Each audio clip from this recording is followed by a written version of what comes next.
Hello everybody, what is up, Prof Toast here. As you can see, we got a pretty special unboxing because I somehow managed to get a PlayStation 5.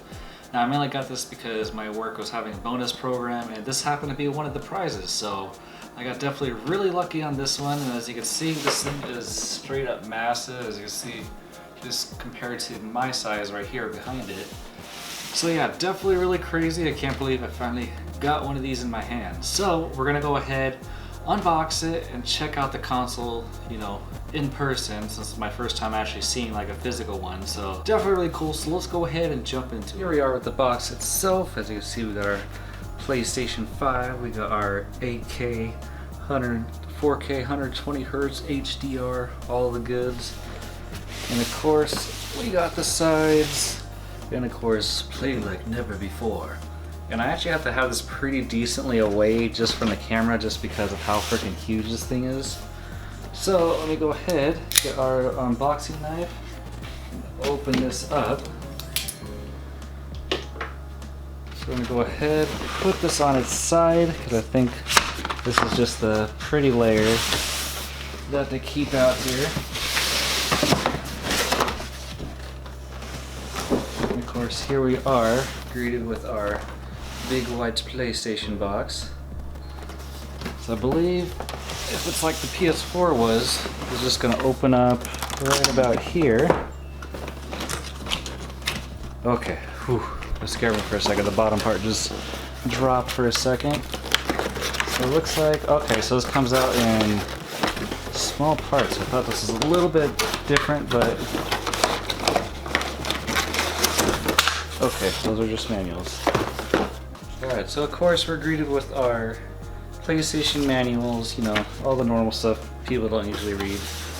But first we got our main box out here, and we got our controller right here, which I haven't even touched this yet, so it'll be pretty nice.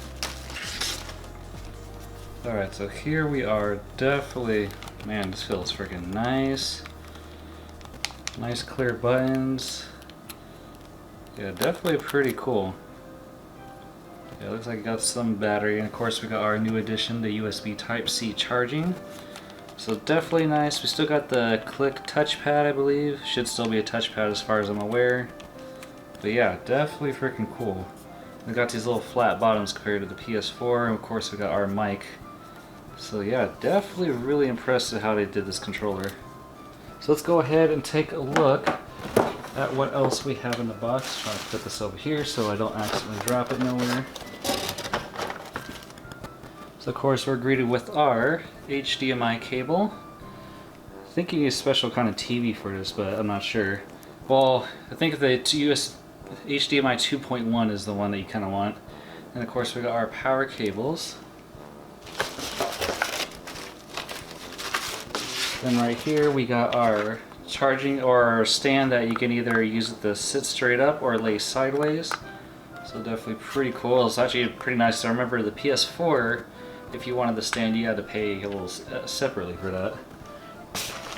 And of course we got our nice USB Type-C charging. Finally, no more micro USB. So definitely pretty cool. And I think that's about it for this box. So now the main one.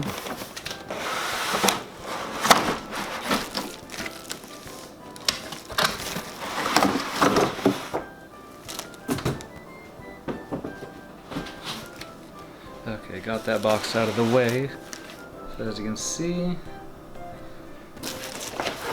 get these cardboard pieces out of the way. Oh my god. This thing actually weighs quite a bit. So let's do the unveiling. And here it is in all of its massive glory. Holy crap. Yeah, seeing this thing in person, like I have to back it up a decent amount. Yeah, it is definitely freaking massive compared to the PS4 Pro. But yeah, it's definitely really cool. All the great back here. We got our USB 3.0, HDMI, Ethernet, plus a USB Type-C and regular HDMI. Regular USB. in the front with our power button and disc tray, so definitely really cool. Later on, a little bit after this, we're going to be go ahead and do a kind of a side-by-side comparison with the PS4 Pro and the original PS4 controller, just so you guys kind of got an idea of a lot of the key differences. So let's go ahead and jump into that. Alright, so here we have the PS4 Pro and the PS5 right next to each other, as you can see. PS4 Pro is already pretty beefy little console, at least width-wise and everything, but even compared to the PS5, it's still, actually the PS5 makes it look kind of small, so that's actually pretty crazy. But as we see on the front of the PS5, we got our, if it wants to focus, we got our USB port, a USB-C port, or it's kind of hard to see, but we got a eject button right there, and the power button. So pretty simple on the front. Of course, I kind of wish they made the buttons a little bit more easy to differentiate, because I keep pressing the eject button instead of the power button when I go to turn it on, when I don't do it with the controller. And of course, the PS4 Pro, we initially had two USB ports, our eject button right here, and then our power button up here, which are also kind of equally not as noticeable. And as for the back of the console, as we've seen before, we got our two USB 3.0, our Ethernet, our HDMI, and then just our power. We don't actually have any optic sound port, actually, I just realized. But anyways, yeah, I don't know why they didn't include that. Maybe it's just they've upgraded with the new HDMI 2.1. But on the back of the PS4, we had a USB port, an Ethernet, an optical for the audio, and then we had our weird little port right here. Come on, camera, focus for me. Yeah, so then we had our weird port right there that was used for like the PlayStation camera.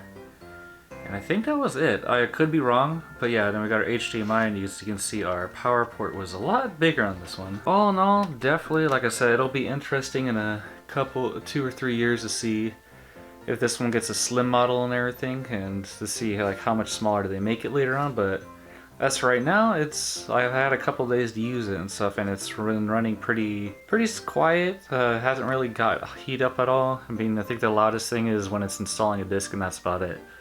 So all in all, definitely pretty good. It definitely goes a lot. The fans are way quieter than, you know, this jet engine when it's running a heavy game. Alright, so as you can see here, we're going to be doing a quick unboxing of the PS5 controller before we actually move on to the controller comparison. But yeah, I kind of went and picked up an extra one just because I want to do a little bit of multiplayer with Sackboy Adventures, so thought I'd go ahead and unbox this to kind of see what it comes with. So as you can see, we got our white controller on the front. Then of course we got adaptive triggers, built-in microphones, signature comfort, haptic feedback, heighten your senses with the DualSense controller. But yeah, all in all, it's definitely pretty cool. Like I said, this controller has been highly impressive so far. I've been kind of blown away. It's definitely really cool. So let's go ahead, get this tape cut right here, and of course they made it the difficult one. Okay, I think I finally got the tape. A little bit difficult because of the way they taped it, but so we got here, it's like he was greeted with a white box. Right off the bat, put that to the side. And boom, I think that is just about it. Unwrap it. Like I said, we've seen this in the first one, but yeah. So we got our controller right here. And so like I said, definitely been a really great controller. It'd be cool later on when they do make more special editions of these, and you know, not so white so it'll pick up dirt and all that. But all in all, definitely really good.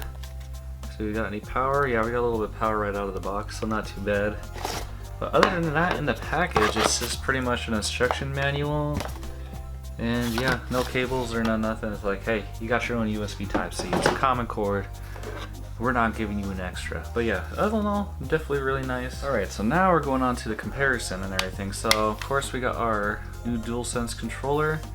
And this is good compared to the PS5, and PS4 controller. And yeah, as you can see, this one was a little bit different shaped, but it's still more reminiscent of the DualShock 2. We still kind of had a bit of different shape with texture on the back, and of course our little light bar, which everybody absolutely loved. And then we had our micro USB port, which thank goodness they switched to Type-C because it's a lot nicer. But all in all, yeah, the PS4 controller definitely got a little bit thicker. Form factor is not too bad. They definitely got rid of that light bar right there.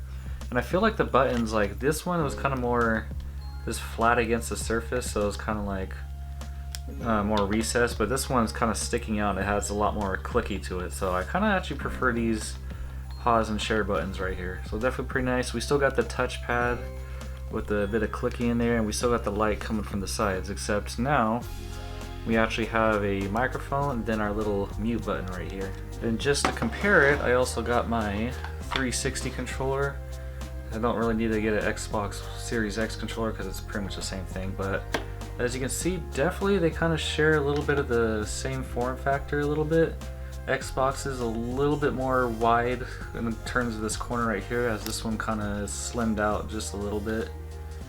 But all in all, not too bad. Like I said, some people were like, oh, they just copied the Xbox controller. But all in all, it's still pretty nice. I dig it. And yeah, this one was a special one. It has a little rubber grip to which I wish more controllers actually did that. But yeah, these are all the controllers together right here. And just for the heck of it, we'll even bring in the Nintendo Pro controller right here. As you can see, definitely, yeah, I think Nintendo, I would say, definitely took a bit of inspiration off the Xbox. I would say Nintendo's one is more similar to the Xbox than the PlayStation was, because these two look, I think the only difference is the Nintendo one might be a little bit smaller. But all in all, compared to the PS5, it definitely has a bit of more of a, almost like a boomerang, like the, the original PS3 controller before they switched it. Alright, so that's about it for our unboxing and side-by-side comparison. As you can see, compared to the PS4 Pro, it's definitely a bit taller, and PS4 Pro is already a chunky boy as is. But all in all, definitely pretty cool. Like I said, I've been pretty highly impressed with the PS5's performance already. The loading times have been insane. The graphics looked amazing. The controller's adaptive triggers have also been just like crazy, then with especially how they do all the vibrations when you're going through different scenarios, especially with Astro's Playroom, does a great job of showing you exactly what the controller can do. So I've been highly impressed so far, and I can't wait to see, you know, what they do in the future with this console. So that's about it for this video, guys. If you guys are new here, make sure to subscribe. If you're returning and maybe like this video, maybe slap a like on the video. As always, I thank you guys for watching, and I'll catch you guys later.